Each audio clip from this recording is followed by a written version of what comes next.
Hello everyone, welcome back to my channel. I am so excited to share with you the books I read in November.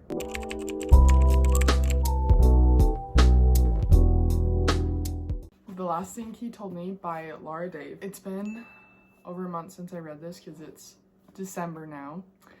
And it took me a second of really thinking about what this book was about to remember what it was about.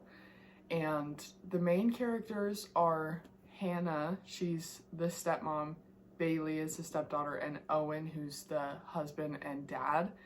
And pretty much what happens in the book is Hannah's husband disappears and she has a letter from her husband that says take care of her or something, and is talking about his daughter Bailey. The book pretty much just goes through them trying to figure out what happened to him and where he went. Pretty much there was a big corporate scheme, corporate fraud. By the end of the book, they figured out what happened. The reason I give this 3 out of 5 stars was I just personally didn't feel like a whole lot of anything happened in the whole book. 3 out of 5 stars. The next book I read was The Paris Apartment by Lucy Foley, and this book was amazing. Pretty much the main character, Jess, really struggling. So she calls her brother who lives in Paris and asks if she could come and live with him, and he's like, yeah, of course. Anyways, she gets to the apartment complex. He doesn't ring her up, and she's like, oh, that's weird. And then she tried to talk to somebody about it and they wouldn't let her in. And then anyway, she sneaks in, and then she gets to her brother's apartment and he wasn't there. As time went on, she couldn't find her brother, never heard from him. So she started to do some digging, and things started to piece together. I think the TV show You, if you've seen it. If you haven't, it's stalker vibes, but seems normal. The reason I didn't think this was worth 5 stars for me personally was because there was a few really raunchy parts that kind of caught me off guard. Other than that, it was really good. The next book I read was Beyond the Wand by Tom Felton. I don't have a physical copy, but this book I gave 5 out of 5 stars. It was so good. It's an autobiography, and if you don't know who Tom Felton is, he's Draco Malfoy from Harry Potter, and it was so good. I laughed at some parts of his life and his journey, but then some parts also made me want to cry because he went through so much. My brain was a sponge for this book. It was super awesome to have little behind the scenes stories of what was going on in certain scenes from Harry Potter, of something funny that happened. I remembered the scene, and it makes me excited to go back and watch them and be oh, this actually happened behind the scenes in this part. And it was just super awesome. I thought he did an amazing job writing the book and telling his story and reading it. So I gave that 5 out of 5 stars. The next book I read was Hang the Moon by Jeanette Walls. This book is based in the 20th century in Virginia during the Prohibition, and it follows the life of Sally Kincaid and pretty much her growing up story. Her dad was the Duke Kincaid, and they ran a bunch of businesses, whatever. Pretty much her dad kind of teaches her the business and stuff, and Sally is a super strong female main character, and it was actually a lot more action-packed than I would have thought. Just during the Prohibition, and she kind of leads a bunch of bootleggers, so obviously there's going to be conflict and fights between different parties and conflict that way. And it was just really good. It was a really good book. It was kind of slow for me at the beginning, and so I almost DNF'd it at 50%, and my sister was like, no, I love this book, you have to give it a try. So I did, and I finished it, and I gave it 3.5 rounded up. So 3.5 out of 5. The next book I read was Talking as Fast as I Can by Lauren Graham. If you don't know who she is, she's Lorelai Gilmore from the Gilmore Girls, and I have watched Gilmore Girls at least once every single year for the last probably 6 years. So I was super excited to listen to this. I only rated it a 2 out of 5 stars, which really surprised me because I love her character. I love Lorelai Gilmore. I love Gilmore Girls, and I did not love it. The first probably, I don't remember if it was 30% or something, but she's talking about how she got into acting, and really that. I thought it was really interesting and cool to see her bringing up kind of. And I like that in like her in acting class. I didn't like the singing. She sings a lot. I kind of was a little bummed that she didn't share more like what she was walking through at the time. I think that was because she said that she didn't remember most of it. So I just kind of wish that there was like more substance and not just like a recap of Gilmore Girls. Yeah, I gave it 2 out of 5 stars. The next book I read was The Flat Share by Beth O'Leary.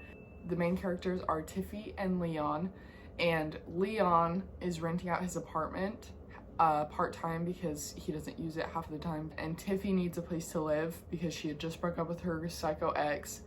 So she decides to rent out his apartment. She went to like get the keys. It was Leon's girlfriend that like met up with her and like showed her around the apartment. So her and Leon never met, but they end up like meeting and they really hit it off, and then there's like a really cute romance, so cute, and I liked it a lot, so I gave that 4 out of 5 stars. Next book I read was Divergent by Veronica Roth. I've already seen this movie actually, so like I knew what was gonna happen and everything, but the book was super good, and I actually felt like it was very, like the movies did a really good job at like copying what happened in the book. Like I didn't feel like there was anything huge that I was like, well, that never happened. So I was super excited to watch the movie after I read the book because it was super good, and I feel like the movie was just as good, but I gave this 4 out of 5 stars.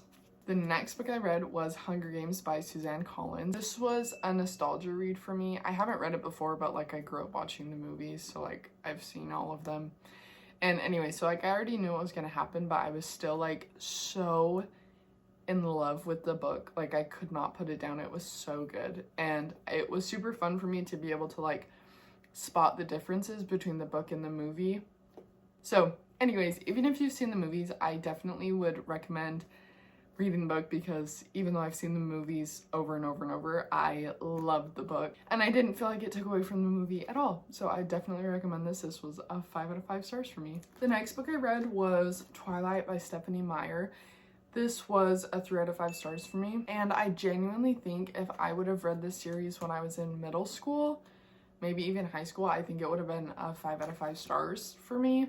A lot of these are nostalgia reads, so everybody knows what they are. The reason I gave it 3 out of 5 stars was like the first, probably until here, is just her and Edward like being like awkward and weird, and Bella being like, oh, he's so beautiful, he's so attractive, everything about him is so beautiful, and Edward being like, I'm a killer, Bella, you should stay away from me. So this much was probably that, and then this much was like this intense part of the plot. So this is why it was a 3 out of 5 stars, because I was like, wow, that was kind of slow. I actually still love the movies regardless. I think everyone should read it at some point, because if you're watching the movies, you might as well read the books. So the next book I read was The Guernsey Literary and Potato Peel Pie Society by Marianne Schaefer.